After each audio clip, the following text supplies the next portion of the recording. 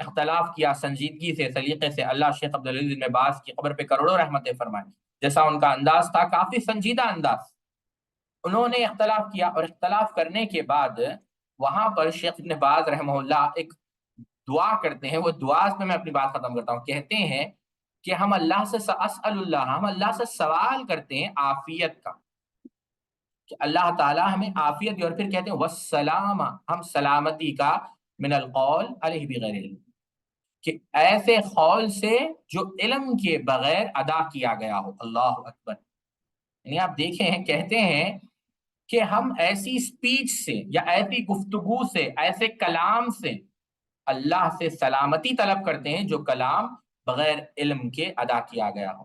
ہم اللہ رب العزت سے دعا کرتے ہیں، اللہ رب العزت ہم سب کو جو بھی ہم بات کریں علم کی روشنی میں کرنے کی توفیق عطا فرمائے، اور یہ جو جرم ہے جو لوگ کرتے ہیں بغیر علم کے فتویٰ دینا، بغیر علم کے کلام کرنا، اس جرم سے، اس گناہ سے ہم سب کو بچنے کی توفیق عطا فرمائے۔ اللہ رب العزت ہم سب کو صحت و عافیت کے عالم میں رکھیں۔ اسی بات پر ہم آج کے درس کو ختم کرتے ہیں۔ سبحانک اللہم و بحمدک، اشہد ان لا الہ الا انت، استغفرک و اتوب الیک۔ والسلام علیکم ورحمۃ اللہ وبرکاتہ۔